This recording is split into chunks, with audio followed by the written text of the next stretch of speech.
And we are joined now in the studio once again by our CBS 6 political analyst, Dr. Bob Halsworth. Thanks for coming. Great to be here. We should probably start with those text messages. That was the big issue out there. The text messages Jay Jones sent 3 years ago. How do you think he handled that situation in the debate? Well, let's start with Jason Miyares here. He was very prepared to talk about that. He was polished, presented himself as an effective prosecutor, and then time and again he said that Jones' apologies weren't enough. They were really disqualifying, and managed to take a lot of the different questions and find some way of, again, repeating in great detail what Jones had said in those texts. Mm-hmm. And then on the flip side, I know obviously Jay Jones was ready for those questions about the text messages, about him speeding, but what type of attack did he have then on Miyares? What was he trying to get him on?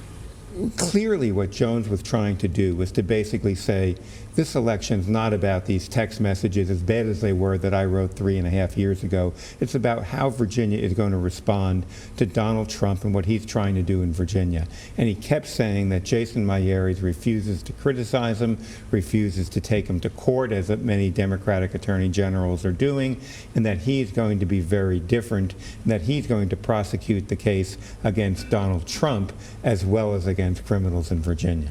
All right, let's talk about the independent voters out there. And with this race and the gubernatorial race, how do you think what's going on now, these two debates, are going to impact where they're leaning? Yeah, you know, I think Spanberger seems, in most of the polls I've seen, to be doing quite well with independents.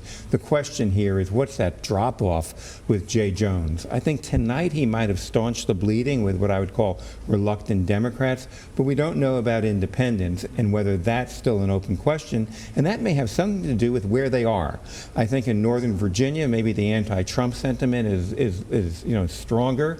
Perhaps in Hampton Roads, questions about the text messages are going to be stronger, and we'll have to see what happens in the RVA suburbs.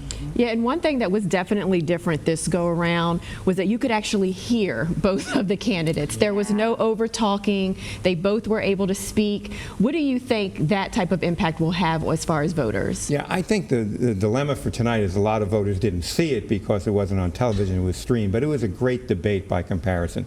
The moderator was really good, the questions were good, and they said right off the start, we're not going to allow people to talk over one another. And for some reason last week they didn't mute the mics. Yeah. And we wound up with that weird situation where Winston Earl Sears kept interrupting, and you couldn't even hear what Abigail Spanberger was saying. Tonight's debate, 180 degrees different. Was really a model example of how a debate should occur. Well, that's good. Well, as always, thank you for stopping by. We always appreciate your insight, Dr. Great Bob. to be here. And to learn more about November 4th's election, just scan the QR code we've been showing on your screen. Not sure it's not up right now. You can also, there it is.